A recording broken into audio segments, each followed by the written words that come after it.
Greetings, fellow investigators, and welcome back to our video podcast, Into the Darkness, where my friends and I play the Call of Cthulhu role-playing game. I'm your host, Tom Rayleigh. The campaign is A Cold Fire Within. It was written by Christopher Smith Adair, and it's available from Chaosium and Drive-Thru RPG. Our game master is Zane Fleming, and this is episode 5. Our recap will be given by me as my character, Damiel Drakos.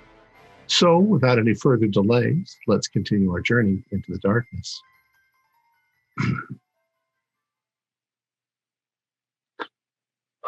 The death of a friend is not an easy thing to get past. You see his face everywhere. You see it in the window reflected back at you. You hear his laughter in a crowd. You hear him calling from the other room and no one's there. This is the fault of evil men doing evil things in the shadows. Magic apparently is real and it's all the work of the devil. I think I met the devil, one of his minions, and I rejected him. But he touched me and a world of memories flooded back into my head. Things from my childhood, something about a ritual that was meant to purge me from some sort of power. I've studied the various occult belief systems, but I think this is something else. Mind power, telekinesis, whatever it is. If it's real, it comes from nature or from God. Maybe that's the same thing. But Owen is dead, killed by a cat thing from Saturn. That's far too strange a story to tell. Completely insane. Possibly drug-induced. My entire reason for involvement with this group was Owen. I've fallen into a great depression. I honest to God, don't know what to do next. I spoke with my family, but they don't really understand my problems. They think that I'll just dive deeper into my religion as a result, maybe going to a monastery. I'm too disturbed by the revelations. This is not the world that I expected. The only one of my relatives that seemed to click with me was my cousin Alexius. I hope that he visits. It'd be nice if he visited. What am I going to do now? Maybe I should have stuck to my studies, not gotten involved in this stuff. Maybe I should have gotten married and been a priest in a fat little parish somewhere in the country. I had to dip my little finger into the pot, and now I'm deep in the boiling fury of it. I need to refocus. Milton found some notes from Fontenelle referencing the Narcotic manuscripts. He referred to Argus as Lord Thetnoris, like you might think that he was in some sort of cult. Secret names for secret leaders. Fontenelle also referred to some sort of artifact, the Heart of Dreams, and now Thetnoris used it to retrieve the poppy seeds that sent us to Saturn. In another letter, he writes about the entrance to some inner world, an entrance that's nearby. Then lastly, a list of people, including Brendan Sterling, with more secret names beside them. Are they all in some sort of weird cult? I don't know what it all means. I really don't know. Honestly, I would just like to leave. Curse myself for getting involved. It got Owen killed and Marsden kidnapped. Am I even who I think that I am? I don't know. I just don't know.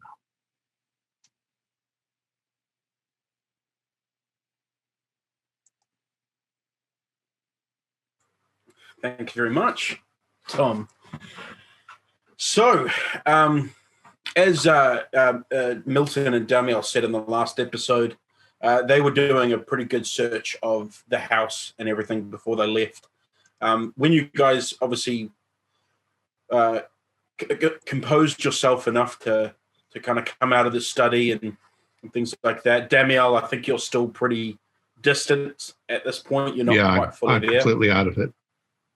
Yeah, but Milton, you've obviously got the peace of mind to search the place. So there's a few places, there's a few rooms directly out from where you are, the room next to you where you were was the sitting room, which looks like that was where Argus would probably hold his therapy sessions. Then there was the main entrance with the secretary's desk. Across from there was the dining room, and next to the dining room was the kitchen. Now, in all those rooms, you don't really find anything of note. Nothing really sort of jumps out at you. But upstairs, you do find 2 bedrooms and what looks like a storage room. You also find there is a locked door under the stairs that's got quite a large padlock on it.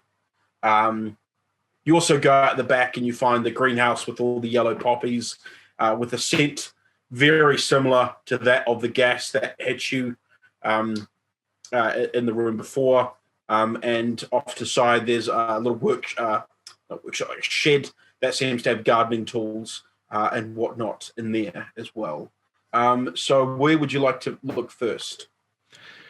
Well, first thing for me would be to go to that shed and see if it's got either a screwdriver or crowbar or claw hammer, because I can use that to take apart the lock, or at least the latch that's holding the padlock to the wall, or worst case, unscrew the hinges.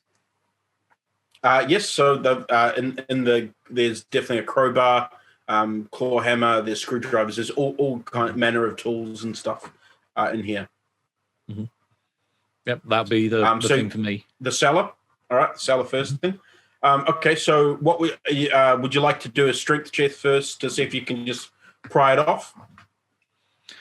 I think I'll probably go with the path of least resistance. So if I've got a screwdriver, use that. No worries, you can. Mm-hmm. Give me a D4. 4. Cool. So it takes you 4 minutes. So they're just a little bit stiff on some of them, but you manage to get the kind of the piece that's holding it to the wall to screw that off. So the door, you're able to open that, and there is stairs that go down. Okay, I'll let Demiel know that I'm gonna have a look down here. If you hear me scream, please come running. All right. So when you get down there, apart from cobwebs and the dust down in here, there's no boxes or anything like that. It doesn't look like it's being used as storage. There is a cot that with a blanket and a pillow that is over nearby the furnace. Strewn on the floor nearby are empty whiskey bottles. And it looks like someone's possibly been living down here or been kept down here for quite a few weeks. Interesting. Do I get an idea that the basement footprint matches the house above, or does it look smaller than the house above? No, it looks about the size-wise matches up pretty well. Right, so there's not. Do you want to give me a? No, sorry. I'll say it doesn't look likely then that an area of it's blocked off with a wall, that then there's like another section behind it. That's what I'm trying to guess. No. It doesn't seem like there'd be anything that sort of tees up with that. But do you want to give me a spot hidden quickly? Yeah, can do. That is 50 is a regular for me. Okay. So kind of in the blankets and a kind of cloth and everything that's there on the cot, you do find what looks like a wallet, and there does seem to be some stuff inside it. Okay, well, I'm certainly not going to say no to extra money, but I'm more interested in what else in there that isn't money. So there's a couple dollars, not much, and you do find some identification with the name Norbert Blythe. We come across that name yet? I believe you may have. Doesn't sound familiar. Yes, you did. Was he on that long list from the end of the last week? Right. Yeah. Because I'm thinking that list will probably correspond to members of this bloodline that they're looking for, and that those are the ones that have been possessed so far. Because that would also explain our dear friend's sudden change of behaviour, why he is no longer your genteel dentist type. Yeah. If there's nothing else that seems to be of interest down here, I think I'm going to go back upstairs. Quick kind of summary of things I'm looking for. I want to grab one of those plants. So if there's a plant pot that I can transport one into, make sure that my buddy Theodore is okay and that he isn't tearing up the world, or Damiel. And then I'm looking through things like the. If I remember, wasn't there a filing cabinet or something in the reception area? No, there's no filing cabinet reception, but there is a storage kind of room upstairs that looks like he's got some stuff stored up in there. Gotcha. And there's no other storage or note keeping facility in the room where he would have done his therapy? No, that just seems to be like he's got over in the corner, he's got like a thing set up which looks like where he would burn the incense. He's blacked out all the windows and he's just got two comfortable armchairs facing each other. And otherwise, the room's pretty sparse. Has he got any incense left? Yeah, there's some of the incense left in the. It's almost like a cabinet that for the incense, and so he's got all the things that he uses to do that all in that space. Bagging that, because that had potentially some weird properties that we want to have a look at. And then, even as you're close to it. Very similar smell to the poppies, to the plant. Damiel, give me a power check, Damiel. 38 out of 90. That's a okay, awesome. That's a good pass then. So you mentioned in your recap actually that you were hearing Owen, you kind of could, and for some reason you just sort of get drawn upstairs to what would be the main bedroom. At the foot of the bed, there is a kind of foot by foot square box. It's at the very foot of the bed. Yeah. So I've gone upstairs. Yeah.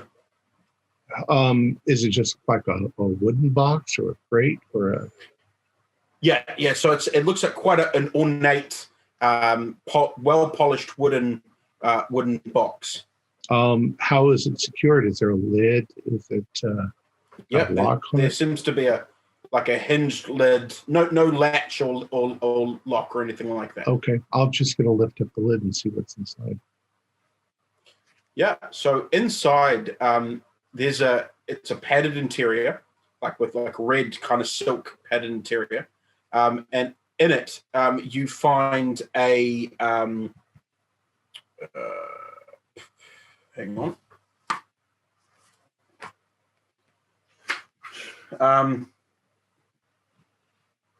It's a red crystalline cube with jagged lines of. Looks like a yellow or goldish material. And you can almost, as you're staring into it, you kind of almost feel like the voices you're hearing of Owen and things, they seem to be kind of coming from this cube, and it's got as you keep watching it, there's a small pulsating light. How big is this box? The box itself is about a foot by it's 60 centimeters square. It's not much bigger than a shoebox. No. I'm not going to touch it. So it's got to be magic of some sort. But I'm going to close the lid and I'm going to take the box. Yeah, no problem at all. Well, I'm going to close the So- lid, and then I'm going to search the rest of the room. Who knows what else Okay. is here? Nothing else really jumps out at you in the cupboard. There seems to be some nice clothes of a similar sort of style. You actually find at the bottom of the actually, give me a spot hidden very quickly. That is not a pass. Okay. Yeah. So you just find a bunch of nice clothes. There looks like there's possibly a few gaps of where clothes may have been. There's a sort of a vanity table. It looks like some stuff to trim beards and stuff like that. Some beard oil. But yeah, nothing else out of the ordinary. Is there anything that looks like a personal item of Argus's? Like a wristwatch or a cufflinks? Yeah. No, there'll be one of the drawers in the vanity will have some cufflinks and possibly some like tie pins and so on and so forth. Okay, I'm going to pocket that. watch. I'm going to take a handful of those sorts of things and pocket them. Yep, no worries. And then I'll pick up my Milton, box and I'll go back downstairs. Was there anything else the two of you would like to do? That storeroom seems like it wants a good once over. Yep. So you go over to the storeroom. No. Yeah. This just seems to be a bunch of boxes, as I said, stacked up on the walls. As you open them, you see you've seen a photo of Argus with the pointed beard and everything in his office. But you see the same man in some of there's a lot of boxes with photos and clothes and stuff, but it's the man in the photos is clean shaven, and he seems quite happy and having a kind of a normal kind of day to day. There's photos of him on what looks like a construction site with various different men just kind of going around. A lot of the clothes that you find in these boxes, they seem to be clothes of a working class man, similar to those images of the construction worker in the image. Yeah. Mm-hmm. Well, I'm definitely going to take a few of those, some with, some without beard, so we've got an array of his different appearances. Yeah. Mm-hmm. All right. I think with all that, then with my loot, my cat, my potted plant, and my poor broken friend, I think it's probably time for us to get to the hospital. Yeah. Because I sure as hell need as patching up. almost as you guys sort of make your way outside and start to kind of make your way down the street to try and hail a cab or something of the like, you do hear in the distance the sound of police sirens. No, it's New York. Yeah. Well, you're in New Jersey, but yeah. Well, even more. Yeah. It's a Everything's Tuesday. legal in New Jersey. It's an average Friday. What the hell? Yeah. And as you guys kind of as you're walking away, you probably do notice some police cars quickly turning down the street that you've just come from. And so then you guys are going to make your way over to the nearest hospital, I'm sure. Yep. You obviously saw no sign of, when you were looking around, you saw no sign of, you would have found Marsden's bag in the greenhouse with all of his equipment and things. We're not leaving that there. You saw Wyatt, but then he scalped, and you've got no idea what's happened to him. We can leave messages at Bargles for them if need be, but yeah, we've got ways of getting in touch. But for the minute, hospital is good. Do we All right. do we know they're in the hospital? No, but I need one. No. I've got 9 hit points left. I need a good Okay, you patching do. up. Yeah. We'll I take think it. you're pretty banged up as well, aren't you, Danny? No, I'm not. I didn't try to jump or anything like that. I managed to fight off those right. cats pretty well. I did get killed, but Yeah. got them back.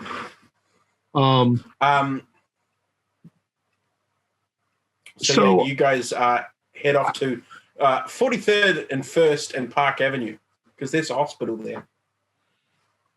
Okay.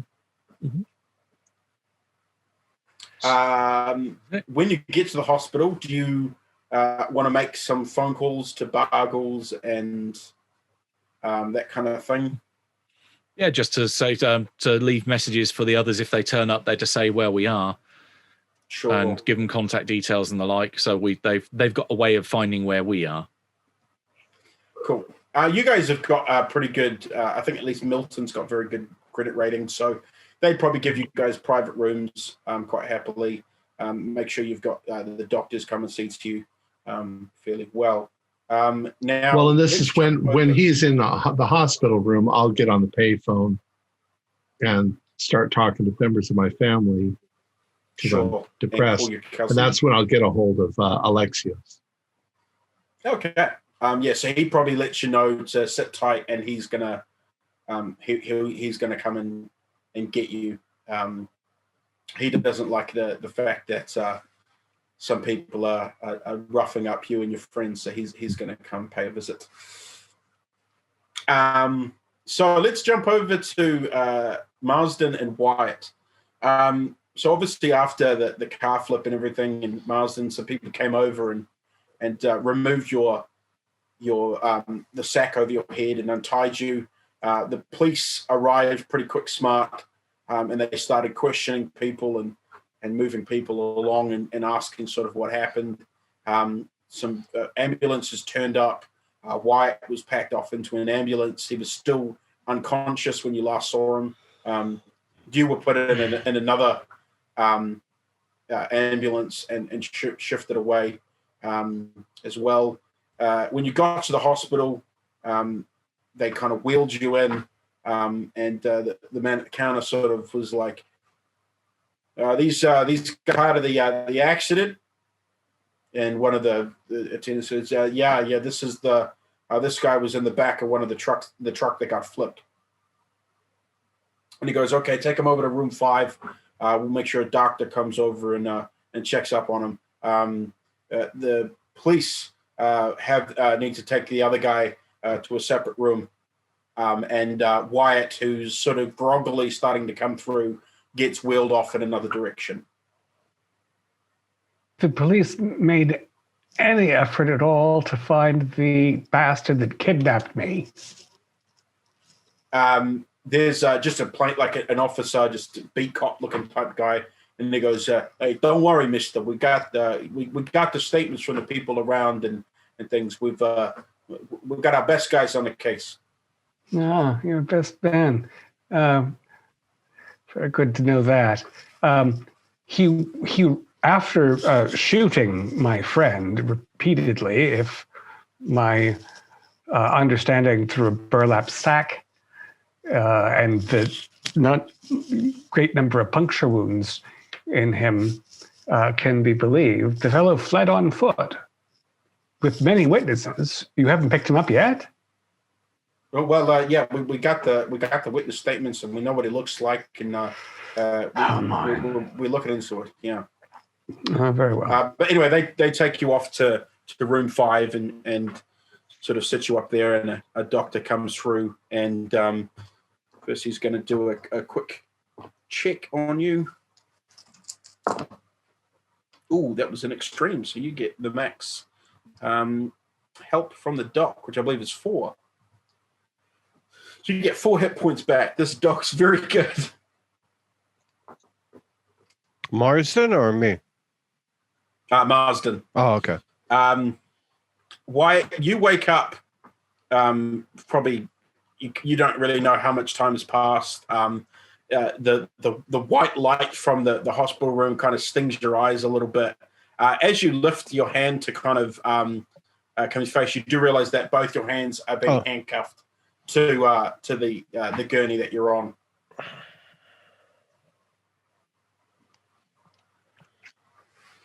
And a nurse sort of who's in the room was checking like your thing. She said you come to, and she quickly goes out of the room and comes back with a doctor who comes in and checks your eyes, and he goes, Excuse me, sir. Do you remember your name? No. What? Okay. How many fingers am I holding up? 2. Okay, and follow the light. Okay, he's definitely got a concussion of some kind. We're gonna have to have some keep him for some observation. Why? Why? I am sorry that there was the police insisted. Apparently, you've been involved in a hit and run situation, and it's almost at this point that a police officer, well, a detective, walks in and sort of says, "That'll be enough, doctor," and comes over to the side of your bed. Are you Wyatt Chambers? What? Are you Wyatt Chambers? Yeah, no.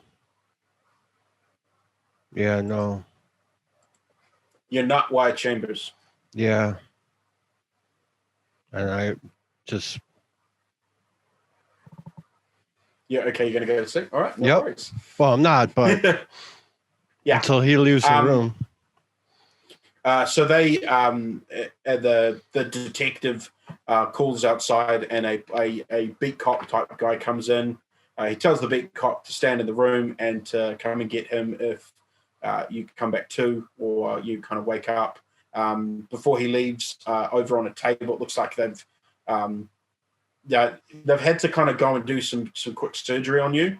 You can actually see you've got bandages and whatnot. So all your clothes and your armor are on the table with a big scissor cut through the whole lot of them. And he goes through some wallets and stuff, and all the things that you would have had on you. Your chain is off there as well. And then he leaves and goes, and the plainclothes officer just sort of stands off to one side, waiting. Marsden, after a few moments, your room is pretty close to the entrance of where everything is, and you seem to you may have been there for an hour and a half, and you hear some familiar voices. You can hear Milton and Damiel as they've come in to request some assistance. You're muted. Is there a bell I can pull or something to get staff in? I assume that I'm not free to run around. Oh, I mean, they don't seem to be. There's no police or anything that seem to be watching. Right, you. I wasn't handcuffed or anything. You're right. So I'll just hop up. I feel really quite better. Staff here, I'm impressed. So yeah, I'll just hop up and stick my head out and give it, the looks. That Dr. Hauser, he's great. He seemed very young. Yeah, surprisingly. Yeah. So Milton and Damiel, you see as you're obviously at the counter trying to check in, you do see Marsden sort of stick his head out from one of the rooms and look very pleased to see you. I'm pleased to see you don't look terribly well, but you have my bag. Very Yes, good. we have a bag. We also have a cat. Yeah, we'll explain that in other more pleasant. You might have to circumstances. stick the cat in the bag. I don't think the hospital's going to let you just carry the cat around. I don't want to push this cat to do anything it doesn't want to do. So Take your word. Did this cat belong to Argus? let's say it's foreign. All right. Well, I recommend Dr. Hauser. I'm in room 5. I'll take my bag, thank you. Well, No Marston. Oh, instead. Oh. I see. We'll have to talk. But let's get Milton patched up. Or you can explain to me. I'm just here, a few doors down. I'll talk to Marsden. As I'll get patched up and see you in a bit. Yeah, an orderly takes you off to another room, Milton, and Daniel and Marsden. You guys can go off to room 5. And I tell him the whole crazy ass story. I thought they were poppies, and they did look exotic. There must be an extract. I was in the process of getting a sample of the damn plant when that thug shoved a firearm at my back. I think Milton got a sample that's in the car. And so the authorities have Owen's corpse without a head. With no head. I'm very sorry, Daniel. I know that you were close. We're going to need to get that body back. I mean, we need to get revenge on these people. We need to stop whatever they're doing. Yes, I mean, we have confirmed at great cost that this is a criminal conspiracy of dangerous proportions and competence in some regards. Well, if you believe it, there's some weird magic shit going on. I've got this. I'll show it to you. This cube. I think I can hear voices. I think I can hear Owen. But you say voices, plural? Is it? Well, whispers. Here, look at. Don't touch it. I don't know what it is.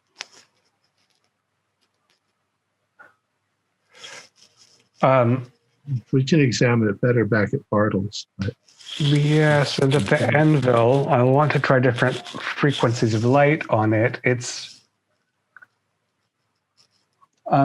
Keeper, do I have any idea about what it might be made of from visual inspection? So it looks like a ruby. Milton found some papers too. One of them says something about an artifact. I wonder if this is it. Well, we'll never get back to Argus's place, so I hope you tried to be thorough. I understand that you were distracted. Papers. We have to find out who the thug was that kidnapped me. He was better informed than I would like. We didn't know you were kidnapped. Where's Wyatt? Wyatt appears to have, he is rather protective. He appears to have gotten himself thoroughly banged up, attempting to recover me, leading to a car chase and an accident, which broke at least 3 of my ribs, although I'm feeling remarkably better. And it was one of the forgotten men who shoved a firearm into my back while I was in the greenhouse and spirited me off. Wyatt is nearly indestructible, so I think that unlike Owen... I mean, how did we get to this point? We were just trying to find Mr. Sterling. Well, I'm afraid we have found that he's involved in something a great deal more insidious than the affair. Not just normal crime. It's weird, insane, magical crime stuff. Well, yeah, the society will be very interested to see what we've found. Even the dime philosophy that was left behind by Mr. Fontenelle gave me strange, uncomfortable feelings. So, yes, there is something considerable and unsavory going on. Considering what happened, I was on the phone a little while ago, considering what happened with you guys getting attacked the other day and now all of this, I called my cousin. He's like a powerhouse. He should protect us. Well, it would have been nice to have another gorilla when we met at Hot Nellie's house. Yeah. Things might have been rather less messy if a show of force hadn't become necessary. My cousin makes gorillas look like chimps. Well, you'll like him. He's a nice guy. I am completely depressed because of... Yes. You know, I have a tincture here in my satchel that might pick you up a bit. Maybe I should. Yeah, maybe. Yeah, give me something. I've never taken drugs in my life, so remember, I'm a lightweight. So I'll give you the smallest of my paper straws. Milton, Dr. Hauser comes in to see you, as I'm guessing you probably requested him specifically after hearing he's so good. And so he comes in and does a check on you. Got a lot to live up to. He gets a 15, which is an extreme again. So you get... He really is a good doctor. We might need to hire him and take him to Woodstock with us. Yeah. So he patches you up and everything, and he's like, I'm so sorry. Oh, my allergies. I'm allergic to cats, but I don't understand why. Do you have a cat, sir? Maybe. I'll kind of gesture to Theodore. Oh, we probably shouldn't have that in the hospital. It's not quite. I'm sorry. He is my cat, or rather, I'm his designated human assistant. So I think I wouldn't like to. I think he probably might get a bit angry if we try to tell him what to do. I'm sure I can. Arrange something, whether it be a donation to the cleaning fund to pick up after him. If you get my drift. Give me a credit rating. Yeah, and 01. Hey. Yeah, he sort of lights up and he goes, yes, I'm sure that's it's fine. One cat's not going to wreak too much havoc, so that should be fine. I'd better go and see some other patients. No problem. He obviously leaves to the room. I'll turn to Theodore and say, I think this is going to be the beginning of a beautiful friendship. Now, did you? You've said that you in the chat that you've sent everything back to Bargles. So that's the scroll, the books, everything like that. Yeah, because if I remember right, I mentioned that I was going to look through for any luggage cases. So if there were books and other paperwork, that we were potentially getting quite a bit of stuff. So carrying that around in through the hospital just seems a bit infeasible. So when we've been dropped off, give the cabbie the address and say, here, take this, deliver it to a guy called Sam. He'll know what to do with it. Say it's from me. Well, no worries. Yeah. No worries at all. Okay. So while that's all going on, Wyatt, you said that you were going to wake yourself up eventually. Yeah, I sit up and I look at the cop and I say, get that detective. He sticks his head out and detective, he's awake. And the detective come back to. This guy's got a kind of big bushy moustache. He's a little bit overweight. He's got the raincoat style on and the hat. Are you Wyatt Chambers? Yes, I am. Your identification says it is. Yep, obviously you know that. What's your name and badge number, please? My name is Detective Sykes. Okay, Detective Sykes. Am I under arrest? You are indeed. All you right. have the right to remain silent. Anything you can say will be against you in a court of law. You have the right to an attorney. If you cannot afford an attorney, one will be provided to you. Do you understand the rights that I've read to you? With these rights in mind, do you wish to speak to me? Yes and no. Okay. So he gets the officer comes along and he starts packing up all your equipment and stuff like that. they pack it all up, and then a police officer stands at the door.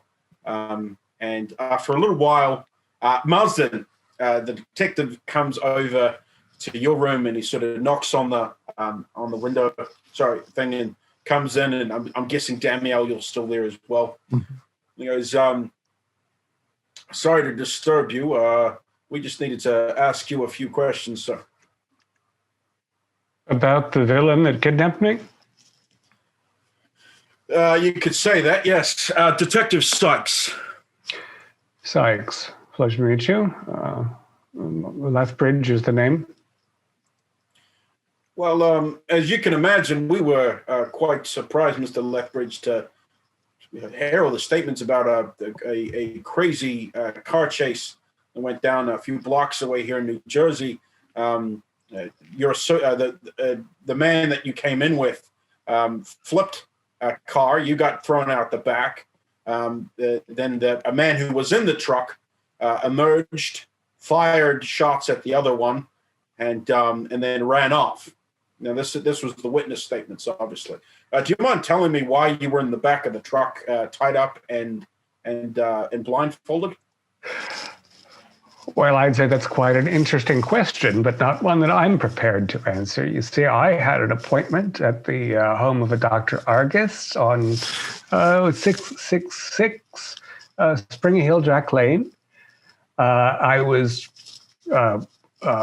assaulted suddenly by that fellow, the 30-ish, sort of this high cretin, and a 45 caliber pistol that he shoved into the small of my back. I think you'll find a small bruise there currently, although I have quite a number of bruises now.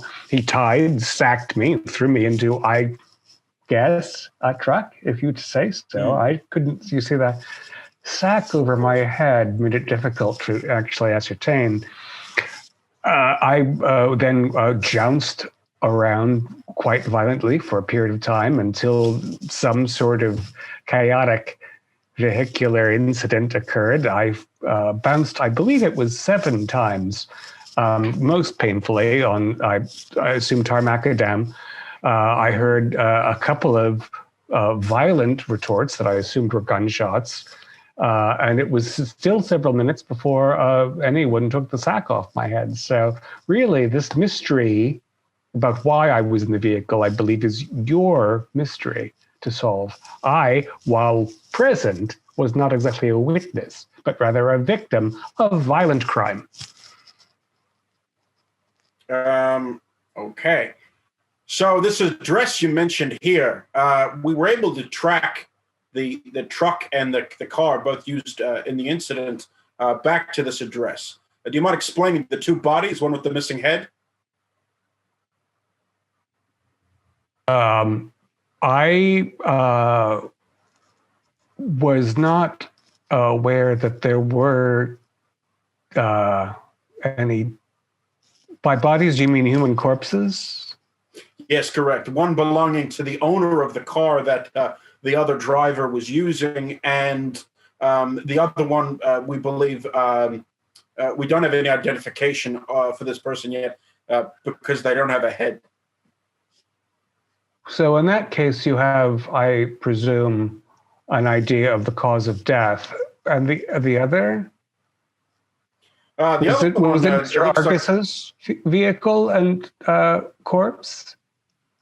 It was Argus. No, it seems it was his assistant, a young student, Mr. Langhorn. Means nothing to me. It was his car that was also used in the chase. Now, do you have any connection to the man that was brought in with you? Mr. Chambers, yes. He actually accompanied me to my appointment, but we didn't go in together. I left him on the street. So you have no idea what the whereabouts of your associate during your time at the estate, correct? Yes, I had barely gone into the greenhouse to look for my appointment.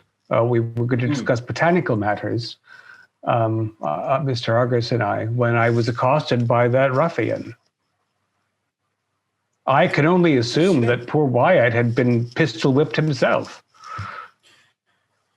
Now, my next question for you, Mr. Lethbridge, is before all this, I came down here to the hospital. We had a man come into the police station claiming he had been the one driving the vehicle.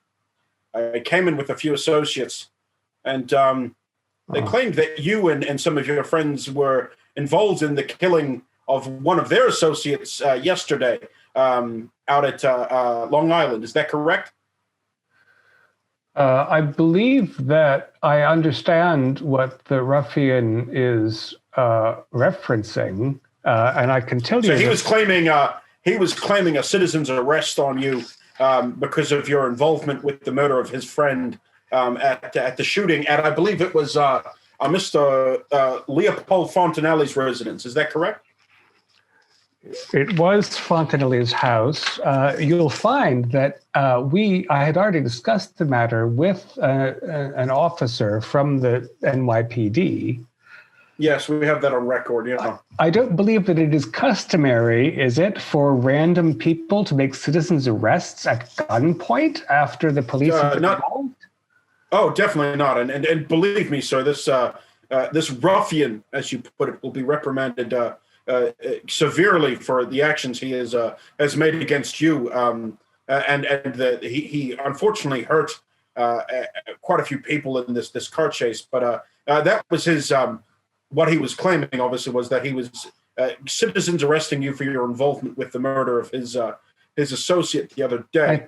I think you should question him closely about the two bodies you found in Mr. Argus's home, and for that matter, try to locate Mr. Argus.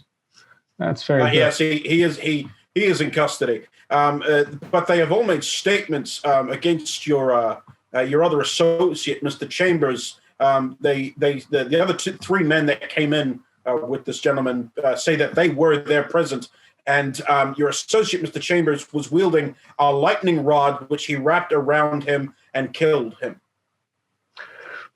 So wait, the man who kidnapped me has came in with three other people. And how would they all of a sudden? I mean, after he fled the scene of a violent crime, he ran into three friends of his at a local bar. Oh no, I believe he went. They're all members of a group called the. What did they call? They are certainly members of a group. Yes. The League of the Forgotten Men. Apparently, he went to their headquarters, explained to their leader, and he told them all to go to the police station and what's the word? Turn themselves in for their involvement. Yes. So, did any of them mention that the fellow whom I believe you have here in the hospital, that I hope is receiving adequate treatment, having been shot again, he was also shot by these thugs that associate with this ruffian while at Mr. Fontanelli's home? The three men claimed that shots were fired on both sides. So apparently you were trespassing on the home of one of their members. I was, in fact, a welcome guest of their member's wife in the process of divorce, making a completely legitimate attempt to purchase some of the materials he left behind. She's, I'm sure, willing to corroborate this.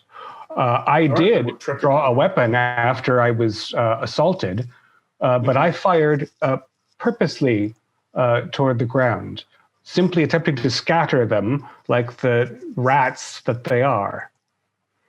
Okay. And, all right. Yes, and then poor Wyatt was shot, and there was a strange lightning bolt. There was an odd storm system in the area. I think someone leaned upon and opened the hood of a vehicle, and there might have been a car battery involved in some sort of short circuit. I don't understand. But the idea that a man would kidnap me, flee the scene of a violent accident after causing who knows how much damage, and then go and gather a few of his criminal associates and come to the authorities? Preposterous.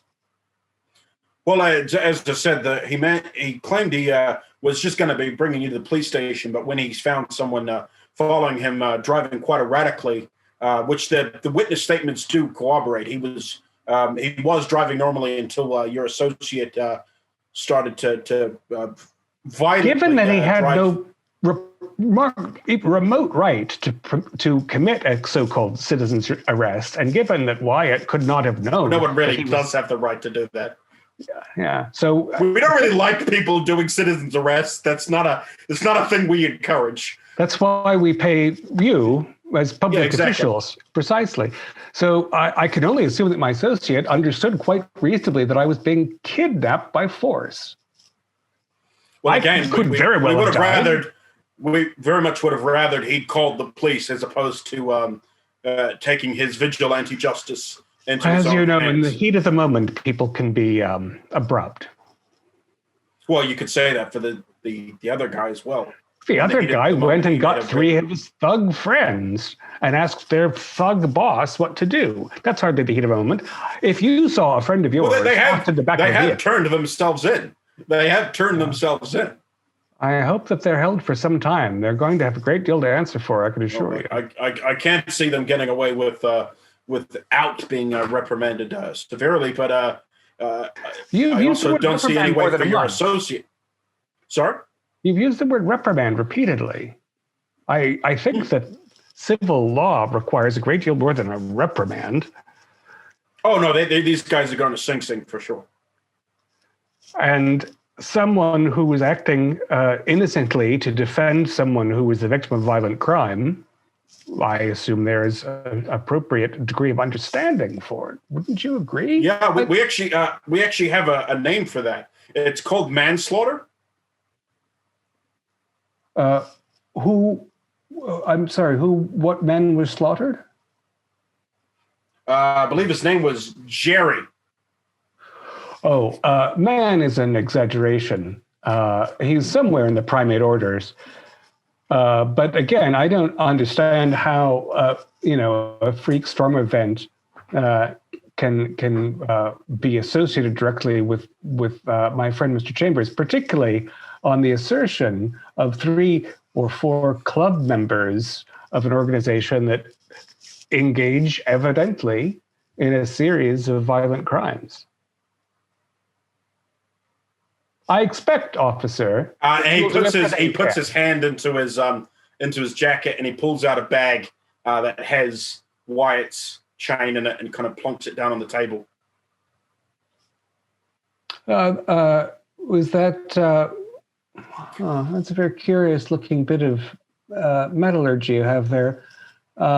Yes, this is what the men identified as the weapon that your associate used. We don't know how it works, but we can see there's a trigger here. It looks like your freak of nature that you're claiming looks like pretty clearly premeditated. So you're saying that when my friends and I attended a house sale, we did so with the intent that would be accosted by a group of strangers and then would use a bit of heavy chain and some copper wiring maybe to generate a lightning storm. Meanwhile, when one of us is shot... I'm no scientist. I have no idea how this works, but the gentleman, a few of their guys apparently were shot as well. It seems like there was some pretty bad damage on both sides. The men are claiming they had no intention of killing anyone when we got there, but some words were shared. And there may have been a bit of banter, yes. And we had been forcibly removed from their little clubhouse. They even admitted themselves that they were the ones that started pulling blows, but apparently they claimed they started off by physical fisticuffs, and then people were pulling out knives and, as I said, some form of lightning rods, and that's when they drew their pistols in self-defense.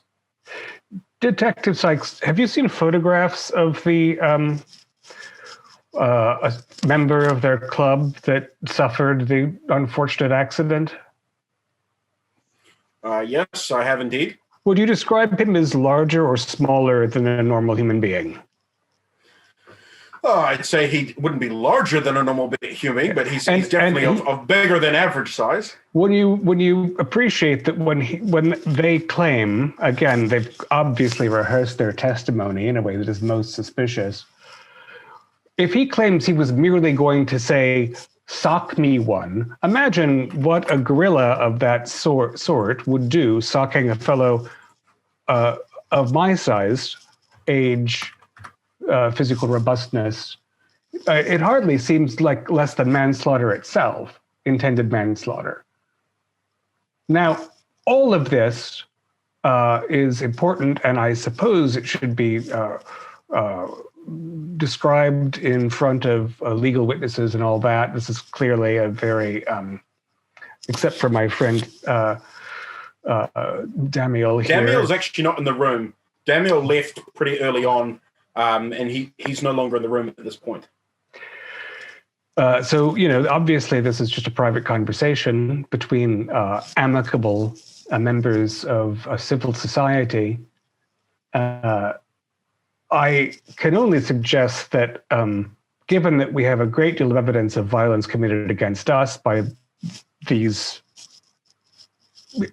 folk, unless that bit of rubbish chain you have there can be shown to cause some sort of harm, we have hearsay testimony from a cabal of sinister cohorts. As I said, unfortunately, we do have witness statements. We have multiple bodies now involved in this whole situation. Two wrongs do not make a right. Just because these gentlemen have done wrong against you does not mean that then you are then able to turn around and do the same alike. Look, you can go through the normal legal channels, but at this stage, I'm just informing you of the situation, and you're more than willing to take this to the courts and try and defute the case. But at this stage, your friend is under arrest, and once she is healed up, he will be taken to the local lockup and processed. Well, given the amount of violence that poor Mr. Chambers has sustained from this society, I imagine we'll have 16 lawyers capable of refuting all of this nonsense before he's well enough to swallow a glass of water without a nurse's assistance. It's well above my pay grade. But if that is the course of action you want to take, then that is you fully within your rights. Like I said, I'm just the detective in charge of the case. If you want to defute the claims, that's up to you. Well, I appreciate your position legally, Detective Sykes. I also, man-to-man, recommend that someone at your bureau begin to investigate this League of Forgotten Men before other random innocent civilians are assaulted by them in their strong-arm pursuit of whatever aims. Yeah, he sort of looks around him a little bit, and he does sort of notice one of the beat cop kind of officers is outside the door. He kind of leans in a bit closer to you, and he goes, "It's a little difficult to do that when the chief of police is a member of the group." Infiltration, this is often something these sorts of thugs try. Well, word to the wise, don't turn your back on any of them. And he sort of nods and leaves the room. Okay, so let's quickly go over to... so during that whole time, Damiel was listening at the door to everything that was going on. He went and spoke to Milton, and Milton has gone and requested a phone to get some attack lawyers, like that, on the case. I guess staff would be credit rating to see how many you can get and at sort of what level. I have to do a power roll for something. Okay, sure. Right. 48 is just a pass for me. Okay. As the detective is leaving, I think I'll catch up to him, and I'm going to say, excuse me, Detective Sykes. His name was Owen Dorcha. The body without the head. I was also there, so you should know that. He's a friend of mine.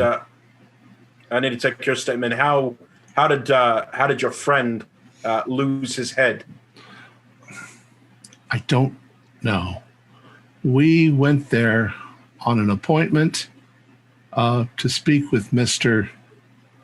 Fontanelli, I think is his last name. And my friend Marsden went out to the greenhouse to discuss something with him. We were speaking with the secretary. I don't remember what his name is. But all of a sudden, there was this yellow gas in the room. And we all passed out. I don't remember anything after that, but I do remember waking up and finding the secretary on the floor and my friend beheaded. I've been kind of in shock. I can we understand. We don't understand why, except that there might be the involvement of this other dangerous group of white supremacists called the League of Forgotten Men. Yes. We have heard of this group, and he does sort of look around at some of the officers around him. And sort of gives you a bit of an eye to. I was very confused, but I think that we walked into a trap. We didn't know that this Mr. Fontanelli was in any way associated with that group. We thought that he was a fortune teller of some sort, a hypnotist. Oh, you mean Mr. Argus? Mr. Argus. Yes, I'm getting names. I'm still a bit confused. The gas was... I can appreciate. So you say the gas, you were hit with some gas. Was it just you? No, it was everybody in the room. That it filled the house as far as I knew. Everybody passed out. Next thing you knew, Mr. Dorcha wasn't even in the same room. He was in the... he was outside in the other room. And we didn't... I don't even think we woke up in the same room that we were in when this whole thing started. We were with the secretary by his desk. And then all of a sudden we were in the study. Well, that's where the bodies were found in the study. And there was a cat. I remember a cat, but I don't remember why I keep thinking there was a cat. Was a cat in the study? Or look, in any case, if you have any questions, I mean, I'll be glad to tell you what I told you. We'll definitely. I'll write up your statement. I've got no reason to hold you as of yet, but don't head out of town. Where would I be able to find you? You should also understand that we started this by investigating the disappearance of one of our friends. We were contacted by his wife, Mrs. Sterling, her husband Brendan. And Brendan's may have been involved with those white supremacists, another thing that we didn't know. So that's how we've run into these people. And they've been hostile, extremely hostile towards us. One of the police officers comes up and goes, Detective, the prisoner is requesting to speak with you. And he sort of rolls his eyes and he's... These guys can never make up their mind. Sorry, I'll make sure I write up your statement and we'll be in touch. And he makes his way back off the hall. Milton, you managed to get in touch with your lawyer firm. You kind of explain the situation, and most of them don't want to touch it. It's they're kind of what you're describing. it sounds pretty kind of almost mob level. There's one guy that's kind of willing to take it, but he's going to make you pay through the teeth for it. But he said he'll be in touch in the next couple of days and try and run up a case. Wyatt, the Detective Sykes comes back into the room, and he said, "Change your heart, huh?" Well, a couple questions. A, what am I being charged with? Manslaughter. In where?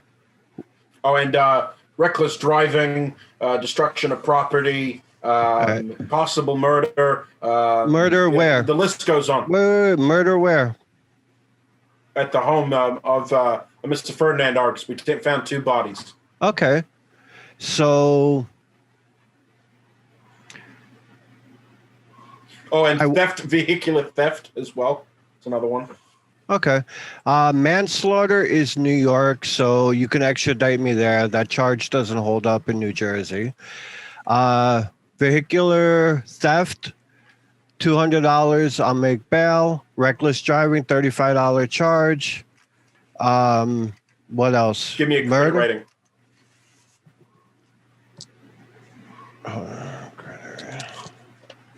Oh, 6. What is your extreme? What is your rating? That's extreme. What is your 13? Not 13. Hold on. 35. 7 would be extreme. I got a 6. Okay, so you've got enough to pay off some of those off the bat, but nowhere near enough to cover off all of them. Now, just in your normal things. But he said, "Look, right now." Witness statements, it's going to come out in the paper. I tried to stop a kidnapping. I was shot twice and defending a friend that fled the scene. And I'm a witness to possible 3 or 4 murderers running out of a building. That's going to look great for your record. How a concerned citizen is being detained for helping a friend against white supremacist group that what's his name again? Detective Sykes. Detective Sykes. Yeah, New York Times and a couple other newspapers, which family friends work there. It's going to be plastered all over. So 3 guys running out of an apartment building, a house, knocking me to the ground, and then 1 guy escorting my friend out of the back of the greenhouse to a car that I tried to stop. And then I run into the building and see 2 dead people on the floor, and murderers go get away, and a person defending the peace is being charged. This is great, Mr. Sykes. I'm just wanted to make sure I got the story to the newspaper correctly, which my dad works for. So, are you threatening me, Mr. Chambers? No, I'm just letting you know what's going to happen tomorrow morning. And explain this. And he takes the chain out and plonks it on your lap. Yeah. Explain what? A chain? Pick it up. I'm handcuffed. I can't.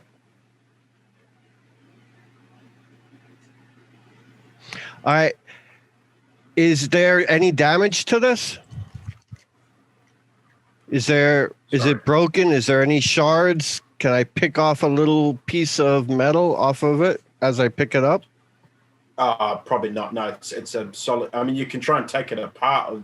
No. I'm just wondering if I could get like a little shard to pick my handcuffs with.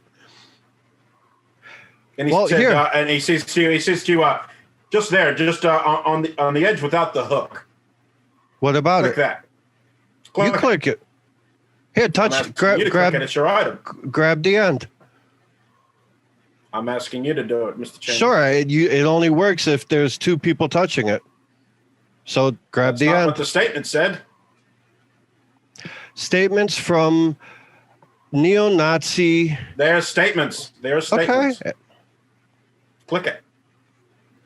Are you threatening me? Yes. Oh, you are. Excellent. Do I feel that I can? I don't want to go to jail for life. I'm so tempted to like snap it out of him and electrocute his ass, but I'm not going to do it.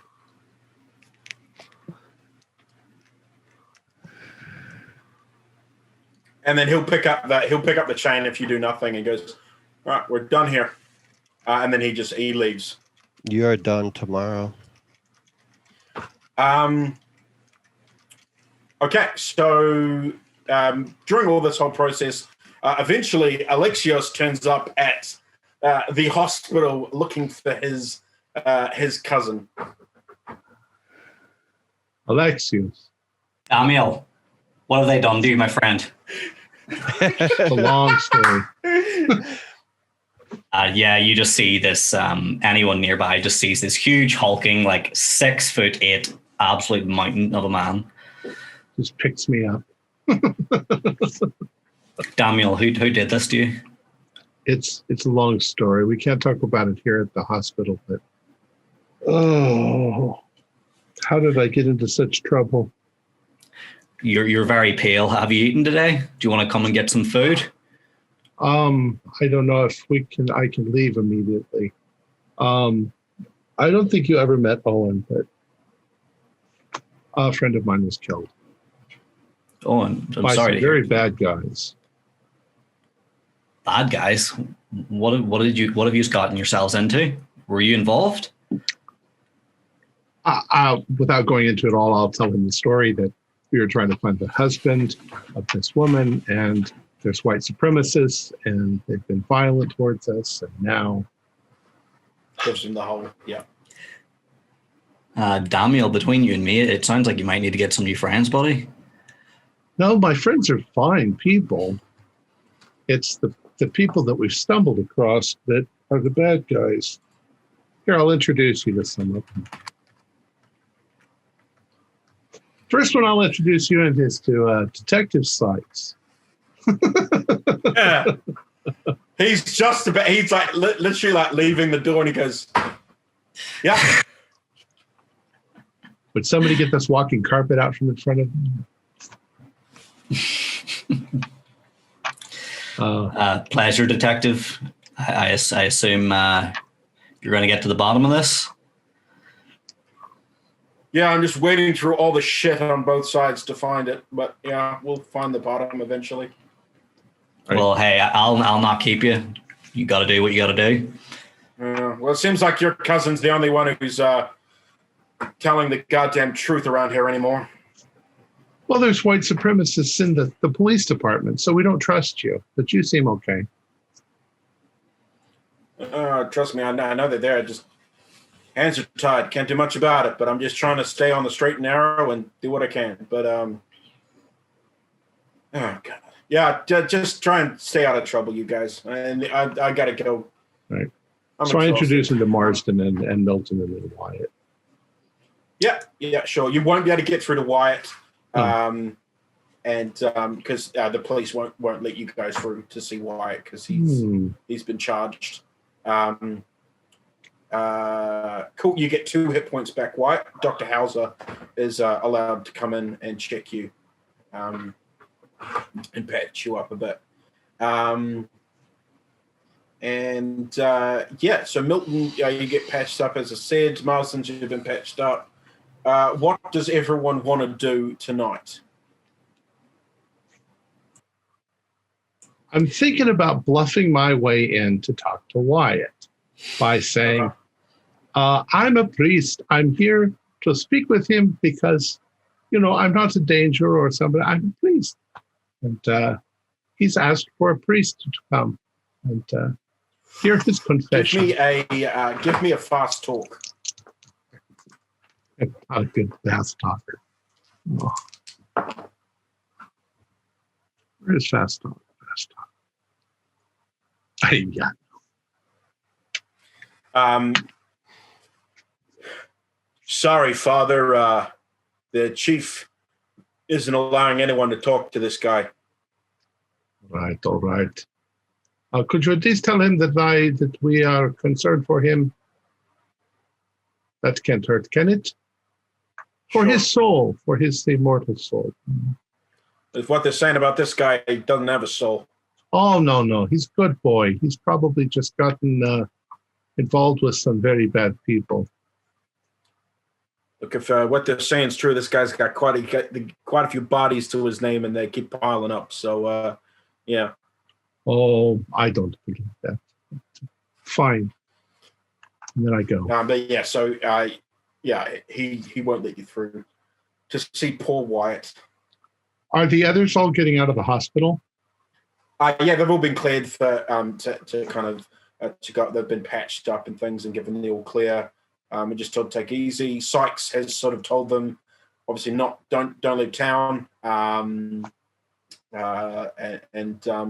he'll be in touch. But it seems like at this point, it's pretty clear that the league have decided they're going to pin this on someone, and Wyatt drew the short straw. Let's go to a safe place and discuss what's in the box. What's in the box? Cool. So whereabouts do you head? Where are safe places? Bartles? Okay. So you got the anvil or Bartles? I suggest we go to the anvil because it might be useful to have scientific equipment to examine your box. That's true. I'm wondering whether I can figure out a way to remotely disable Wyatt's device so that it cannot be operated and looks like an inert piece of junk. Okay, give me a. So let's. You guys all head off to the anvil to kind of discuss the situation and everything that's happened. So, Dami, you're going to show the box to everyone. Yes, I found this upstairs in the bedroom, and I don't know what it is, but if you listen, I think that you can hear something inside.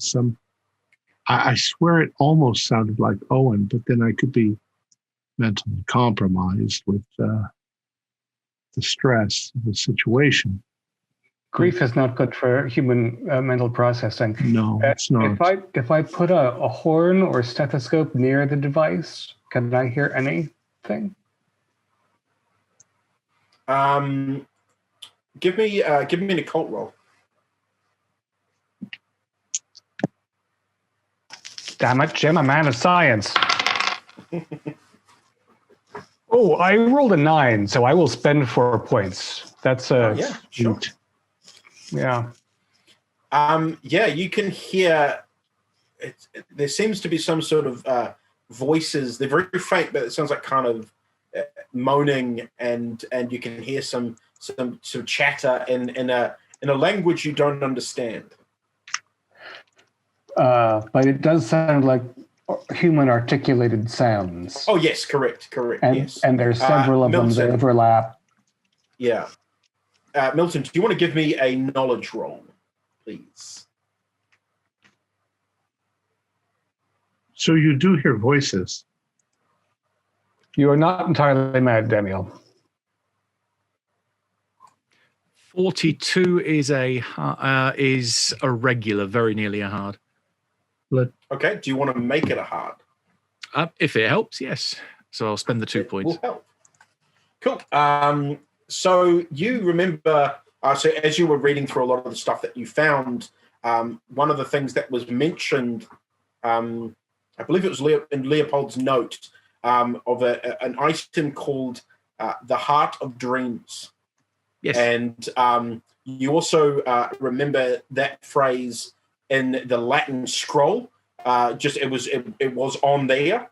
Mentioned. You haven't read that fully yet, but that was mentioned within the text. And you remember in the letter, it spoke about how Lord Norris or Argus used the Heart of Dreams to bring things back from other places.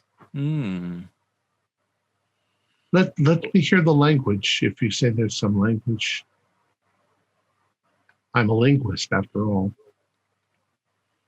I imagine it's going to be Lemurian. Probably. That'd be a good guess.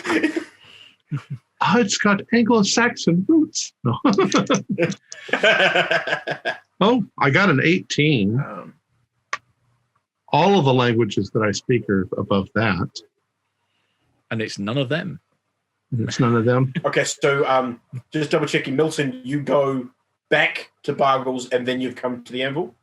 Yeah, to get all the stuff? because I dropped all the stuff there. I think it's probably best to have of the stuff that we've got that we're talking about there with us. Yeah. Okay. After I've tried to get contact details for the lawyer to Wyatt, if the copy's not obstinate enough to prevent a note, which I will quite happily let him read because it has a name and a phone number on it. Okay. To him to say, here is your legal representation. Good luck, bye. Because I imagine that's all the cop will let me do. Yeah, at this stage, as I said, Detective Sykes is feeling very. He's getting pressure from multiple sides about situations, and it's an interesting situation right now that you find yourself in. But yeah, so that means you've got all the stuff. You have the scroll. You have all the text and whatnot there with you. So yeah, you're fairly sure. Even in the if you have a quick glance at the scroll, because you speak Latin, correct? Yeah. So do I. And it's do both of you have over 30? I've got 50. I've got 30 exactly. Yeah, so you guys don't need to do a roll. You're able to read this easily enough. There is a description of the heart of dreams, and the description is that of the item that you have with you. At least it isn't a wet, squishy beating heart. So at least it's something a bit more artistic. But is it dangerous? So the quick description of what the item does, it speaks of, and it will enable the user to physically bring items or living things back from the dreamlands.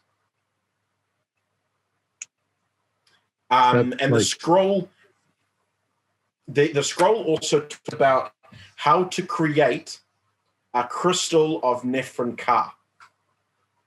And the crystal speaks of being able to store psyches in the crystal and being able to transfer those psyches into other bodies. Well, that's maybe slightly more reassuring because I was thinking about this in the hospital, thinking that when these folks are possessed, what happens to their consciousness? Does it just take a back seat in their brain, or does it get replaced, swapped with the person that they kind of ejected from? Now it sounds like they're basically being pushed into something else. You can all give me an idea roll.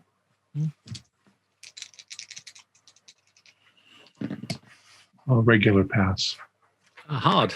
27 under my 95. Regular pass. Hard 19 for 85. Okay, so you guys all pass. The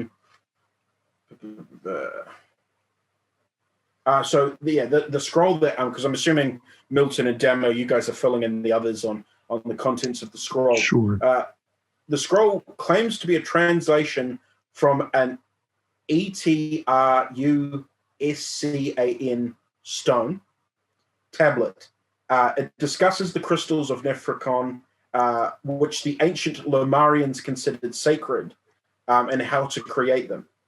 The Lomarians used the stones to view distant times, places, and worlds. They could project their psyches on, or even those of others, through these stones. A great race was credited with creating and truly mastering the projection techniques. For Milton and Damiel, I need you guys to give me a 1d4. 1d4. Actually, no, it'll be because they're telling you guys all this. It'll be a 1d4 for Marsden and Alexios as well. 4. Okay, 4. It's going to be Whatever you get, that's going to be that insanity lost, but you're also going to gain that in Cthulhu Mythos. I will suck it up with some luck. Yeah, fine. Wish I could say the same. It's actually going to be your Cthulhu Mythos +2, so you get a decent chunk there of Cthulhu Mythos, which is nice. Oh, 6. Woohoo! Jiminy Christmas, I'm learning things. What was it? +2? Sorry, just normally flat 2. Yeah. No, it's what you lost in your sanity. So the 1d4, whatever you lost there, +1, 2. All right. Okay. Awesome. So Yeah. I lost 4 sanity, but I gained 6. Correct. Cthulhu Mythos. Yeah. Okay. And this whole thing gives you an idea. You guys start kind of clicking some things together, and it gives you an idea that you may not physically be able to get Wyatt out of prison, but you might be able to mentally get him out of prison. I think any plan to get him out of prison is pretty mental at the minute. Except don't we have to replace him with somebody? Isn't it a transfer? Yes, correct. So you guys have been able to ascertain that obviously this is what Argus has somehow been doing, as you said yourself. If you were to make your own crystal,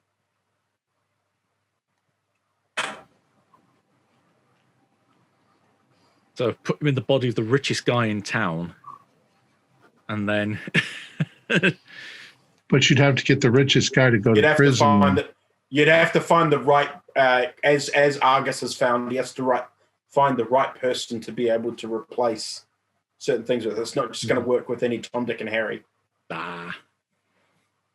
I'd like to try to set up a device that can record the voices that emanate from this crystal. Oh, yeah. Sure. I'd like to try to figure out who's in there. Give me a weird science roll. I know it's technical, but I'm sure you'd be able to whip something up quickly to be able to do that. Wax cylinder. Oops. There's one die on the floor. But yeah, the creation of the crystal is it's an opal of at least minimum 20 carat, yeah, there's a few other things that go into the process of creating such an item. Expensive.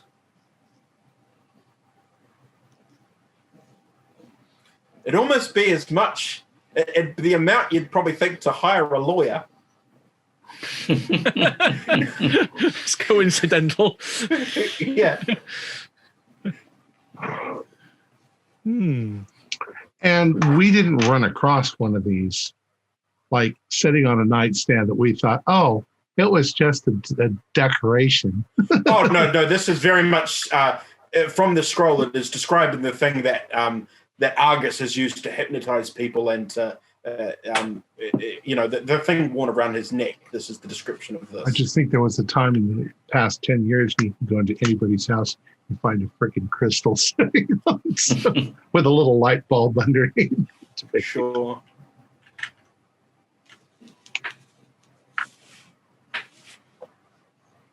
Well, I think undertaking something like that's going to take some time because we're going to need to get some hefty opal material before we can do it. But if no one has any objection, I would quite like to try sleeping next to this this brick here and seeing if I do dream, see if I can bring something randomly back. You don't think that'll be dangerous? Oh, it depends if I dream or not.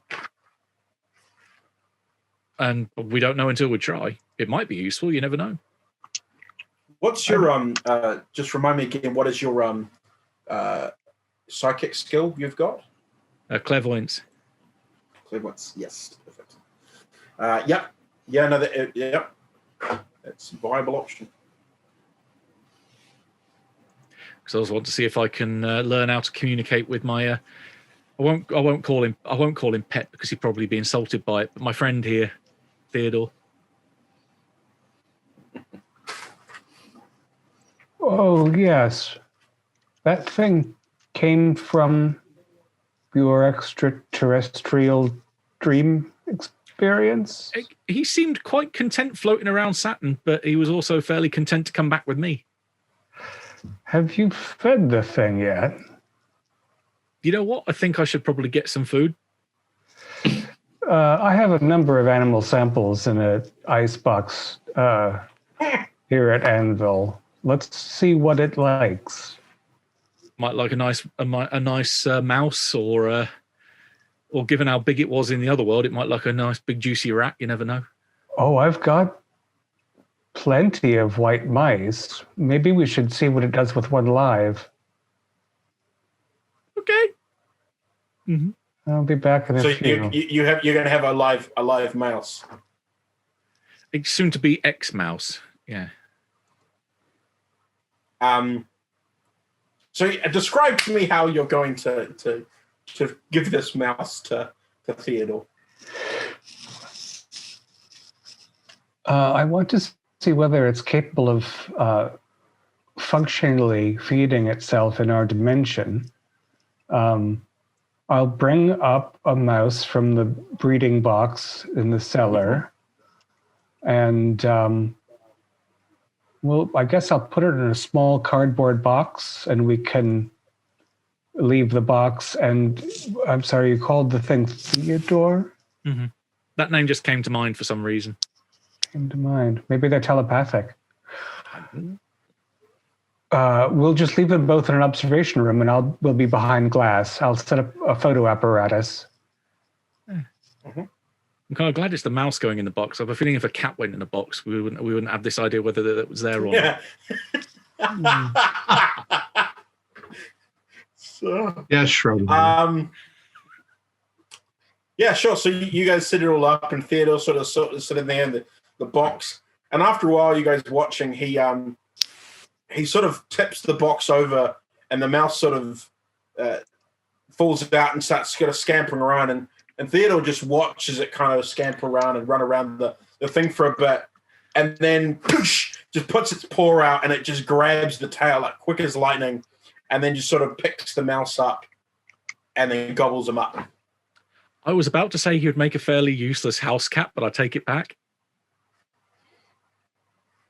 Yes, I wonder if you have to worry about feeding it or if it'll take care of itself, or perhaps we best keep its appetite under control. And then he jumps into Alexios's arms and starts purring. He's a good jumper, too. Good God. He's my cat. Oh, yeah. Man. And you're cousins, you say? I'm He going can to jump have 15 to. foot in the air. Yeah. I'm going to have to look at your family tree, because there's something quite anomalous going on genetically between two of you. Well, we're cousins. We're not brothers. Or... Grandparents were siblings. Something very different happened. Greek families like to spread out, so there's a lot of extra genetic material that fits in. Well, someone spread out, someone spread up. Yeah. The trick is very simple. It's just eggs and steak for breakfast every morning. That's true. Can you tell which one's descended from Spartans? Nutrition in the United States is much better. People get bigger. Eggs and steak for breakfast, 5 meals a day. My kind of breakfast. All right, so I believe Marsden, you're building up some. How'd your weird science roll go? You know, I got a 41, but I don't actually know what my skill is. We somehow failed to do that. I've got a 60 in my card divination. It's not a skill per se. Yeah. It's a talent, right. But it allows you to use certain skills in a weird way. Yeah. So let's go with. I'm assuming kind of. What are your actually? You've got specific science skills that you. Etherism and magnetism, mechanical repair, and electrical repair. I think electrical repair is going to be your best bet for making a recording device. So let's go with that. Okay, so my 41 is only one off success, so I'll just spend one luck and have a success.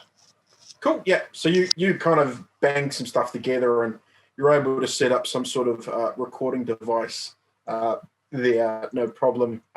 What did Alexios, Damiel, and Milton want to do? At this point, it's pretty late in the day, getting towards night. Obviously, you guys have had a long, bloody day.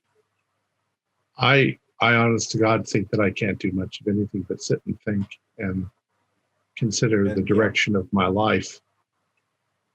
Daniel, how about we go and get a nightcap or do something to settle you?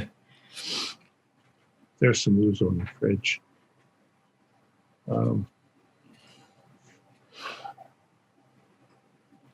That's fine. I'll wherever you want. I'm not in the mood for levity or fun, but I'll go along. A good meal in your belly might help you. It always helps me. That's what Mama says.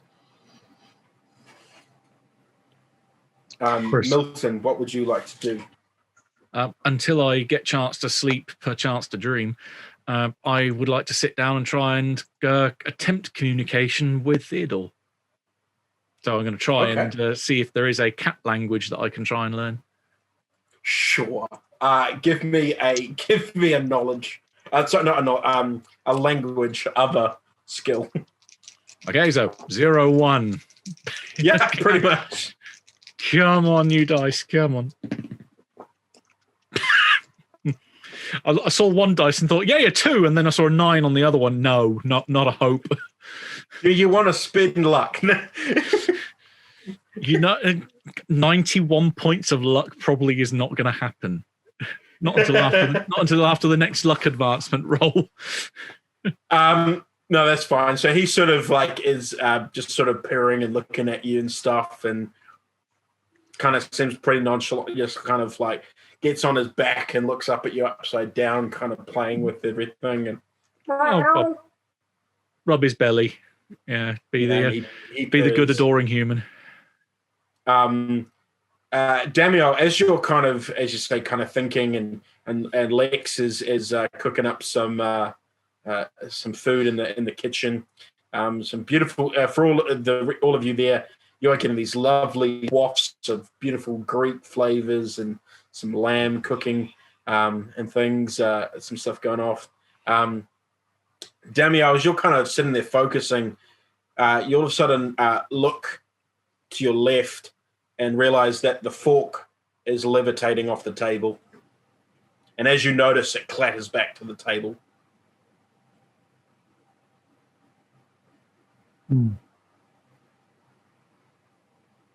Let's see if I can make it rise up. Okay, give me a telekinetic roll. Nope, nowhere near. Yeah, it doesn't seem to be. When you want it to work, it doesn't, and when you're kind of not relaxed, but when you're kind of focusing on other stuff, it seems to sort of be there. But it's definitely there. I think that I will spend time practicing to see if I can get it to move. Sure. Over the course of days. Okay. So pretty much, it sounds like other than setting up the recording device, the recording device. You wanted to. Sorry, Marsden. You wanted to try and work out if you could shut down Wyatt's chain. So. Yes, assuming that we built it somewhat in tandem, I understand its principles. So it's a question of whether or not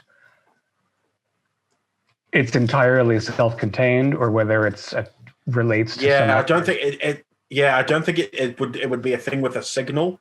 It's not like because it was never. There was no reason for it to have that sort of. Backstory is not involved. Yeah, exactly. So.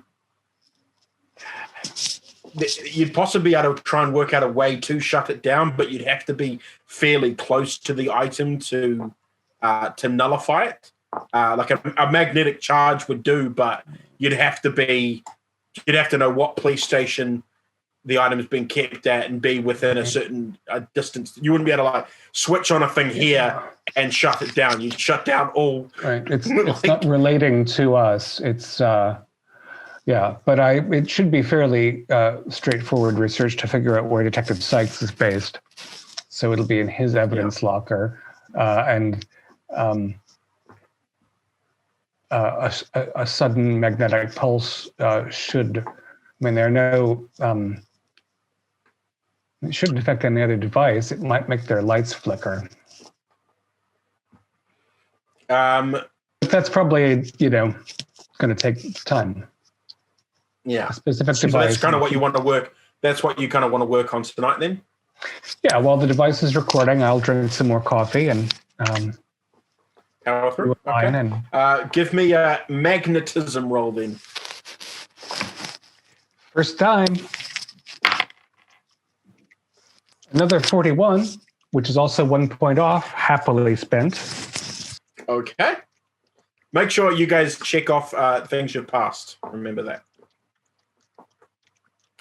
Okay, so Milton, you're going to try and sleep. Give me a clairvoyance roll as you sleep. Come on. 42, meaning of life, the universe, and everything is a regular pass. Okay. Give me a 1d6 plus 1 magic points. That'd be 7 then. Okay. So, 1, 2, 3, 4. You in a vision, you kind of awaken, and you're in a room that seems to be made of stone. There seems to be a barred door at one end of the circular room, and then a very a thin window off to one side. Everything kind of seems to be made of like a hard-packed stone, kind of brick wall type thing. In the room, you see 6 men and a woman. The room is unfurnished. There's a marble floor and walls. All of them are wearing an opal necklace around their neck. They're all dressed in loose tunics, and all of the men have forked beards. Obviously, the woman doesn't. They don't they're not the identical man, but they've all got the same beard style. Some of them have shaved heads. Some of them have long hair. One is frantically pounding at the door, while the others pace or slump dejectedly. There is one tall, thin window, too narrow to squeeze through. Suddenly, all the inhabitants react. Apparently, a sound from outside. One of them runs to the window and looks down. What would you like to do? Do they look as though they've noticed me? No. Okay, I'm going to sidle up alongside the one looking out the window and see if I can see what they see. Okay. Down below, you see flames are spreading through a ruined city. And tunic-clad, grey-eyed people are fighting shaggy, umber-coloured humanoids. 6-legged, white-furred beasts with horns jutting from their heads rampage far past the streets. The vision cuts out, and give me a sanity check. Hell yeah. Okay. 73 is a pass. Okay, it's just going to take 1 point. I'll burn the luck. You awaken by the sound of a phone ringing somewhere in the anvil, which I'm assuming, Marsden, since you were awake, working on things, you probably answer the call. Do I get chance if I feel myself being woken up? Can I try and bring one of those opals back with me? So the whole point was I'm trying to find something I can grab to bring back, or anything that's in. You weren't. You were just sleeping next to the item. You weren't physically like touching it or using it, so you didn't have that with you. This was just a vision. You weren't necessarily in the dreamlands. You were just having a vision of some stuff. Okay, but yes, right. Marsden, you pick up the phone. What hour is it? Probably around this. It's probably kind of 3-4 a.m. It's pretty bloody early. So, good morning. Ahoy. Sorry, Mr. Lethbridge. It's Sam here from the Bargles. Oh, thank you, Sam. What's the matter? We just had a Detective Sykes trying to track you down. It seems there's been an incident at the hospital. Oh, that's worrying, Sam. Did he give you any details? Yes, it seems Mr. Chambers has been kidnapped, sir. Those bastards. Did Sykes leave a way to contact him? Yes, sir. He said he is at the 88th Precinct in Brooklyn. No. And is there a number, or I suppose the operator can connect me? Yes, sir. The number is here, and he relays it through to you. He said that he told me to ask what mess you had dragged him into. Huh. I'm afraid he should ask his chief of police, Sam, but I'll explain that later. Thanks right. very much. Of course, sir. May I ask if the rest of you are all safe? Yes. Mr. Dorcha has gone away for a long trip.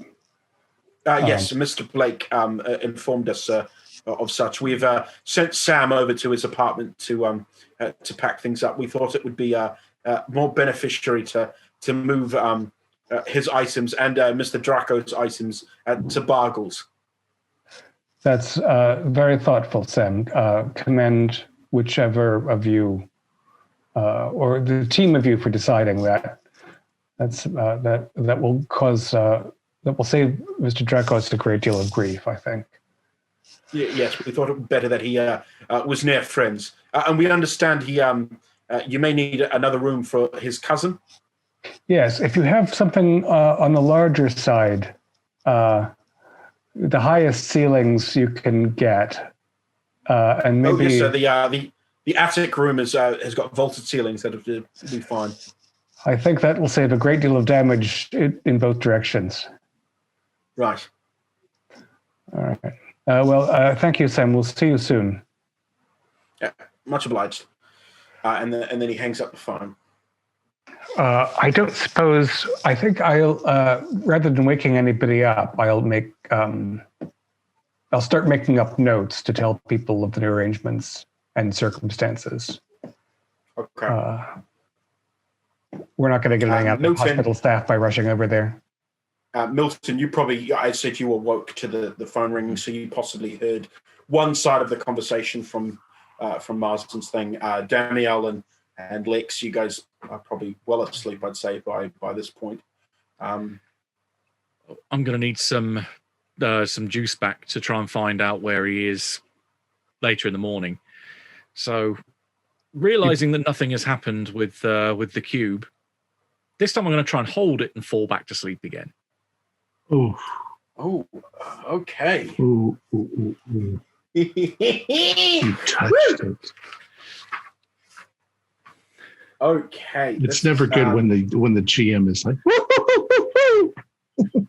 as you touch it, everything sort of you see. Hang on. Okay. As you pick up the item, you see shadowy, nightmarish creatures sort of appear out of the shadows around you. A dark shadow, a black hound, ghostly visages manifest around you. All of them are featureless except for pairs of yellow eyes that grow menacingly. as your vision kind of blacks out and you kind of fall asleep. Could you please give me a con roll? This is what luck's for. Oh, 14. I will spend 1 point and make that an extreme. Okay, great. Yep. So I think that's a pretty good place to stop it for tonight's episode. But Okay. But Marsden, you possibly see Milton sort of pick up the stone, look around him quickly, and then just literally drop to the floor like a sack of spuds. Well, she'll get some heavy gloves for that. Our players included Jason Melnichuk, Matthew Sanderson, David Gasaway, Mark Anthony, and myself, with Zane Fleming as the keeper of the secrets. We have a Discord server where you can chat with our other members. You can set up private games, and you can learn the fighter arts of gameplay and game master. Here's a link below. We provide audio-only versions of our shows free for you to download from Podbean or iTunes. The costs involved with the show are provided almost entirely by our patrons. Without them, we wouldn't be able to do what we do. If you'd like to help support our show, please visit our Patreon account. Just $1 to a month helps us a lot. You can find the link in the description below. Like, share, and subscribe to our channel and punch the bell icon for updates on our latest shows. And leave us some comments. We enjoy reading them and answer any questions you might have. This is Tom Rayleigh, together with all the members of our gaming club, inviting you to journey with us once again into the darkness for another adventure in the universe of H.P. Lovecraft and the Call of Cthulhu role-playing game. Until next time, good luck and good gaming.